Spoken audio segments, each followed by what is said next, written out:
हमारे एसपी श्री दिव्यांग पटेल सर की अध्यक्षता में आज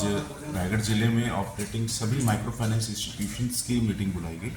जिसमें उनके सभी branch managers, cluster head, regional head सभी को बुलाया गया। इस मीटिंग को आयोजित करने का हमारे सर का पर्पस ये था कि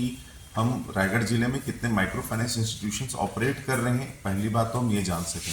दूसरा, सभी के सभी आरबीआई से रजिस्टर्ड है कि नहीं, सभी के पास रजिस्ट्रेशन सर्टिफिकेट है कि नहीं, सभी के सभी कंपनीज एक्ट में इनकॉर्पोरेटेड हैं कि नहीं, सभी के पास लीगल डॉक्यूमेंट्स है कि नहीं ऑपरेट करने की, और उनके रिकवरी मैकेनिज्म क्या है, अगर पैसा कोई देता है किस प्रकार में, किस मोड में, किस स्कीम्स के तहत वो पैसे देते हैं, इन सभी के बारे में जो है जानकारी इनसे ली गई। और एक समन्वय हेतु ताकि, क्योंकि हम ये जानते हैं कि माइक्रो फाइनेंस की महत्ता हमारे खासकर ग्रामीण अंचलों में बहुत ज़्यादा है, तो साथ ही साथ ये एक और चैलेंज लेके आता है कि कहीं किसी कंपनी के द्वारा माइक्रो फाइनेंस के नाम पर मल्टी लेवल मार्केटिंग का कोई स्कीम देके आम लोगों को ठगा न जाए। दूसरा, माइक्रो फाइनेंस लोगों तक स्मूथली पहुंचता भी रहे, ये भी बहुत आवश्यक है। तो इन दोनों चीज़ों को मेंटेन करने के लिए हमारे एसपी दिव्यांग पटेल सर की अध्यक्षता में एक मीटिंग शुरू की गई, जिसमें सभी माइक्रो फाइनेंस इंस्टीट्यूशंस पे बताया गया कि आप जितने लीगल मैकेनिज्म है रिकवरी के लिए वो ही इस्तेमाल करें, किसी प्रकार का कोयर्शन, किसी प्रकार का दबाव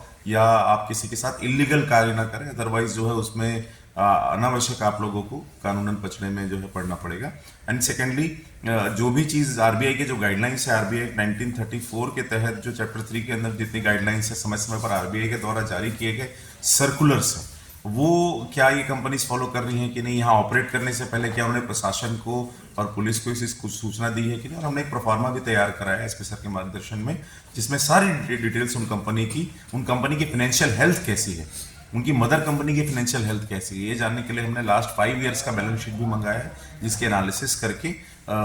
जो है इन सभी कंपनीज को नेसेसरी डायरेक्शन जो है दिए जाएंगे, और समय समय पर मीटिंग लेकर इनकी फाइनेंशियल हेल्थ के बारे में भी हम जानकारी लेते रहेंगे, ताकि ये हमारी प्रतिबद्धता है रायगढ़ पुलिस की कि किसी भी व्यक्ति के साथ किसी प्रकार की ठगी ना हो किसी कंपनी के नाम पर। ये इंश्योर करने के लिए हम सभी पैरामीटर्स ये micro finance institution company follow करेगी नहीं, आगे भी इस संबंध में मीटिंग लेते रहेंगे। Thank you.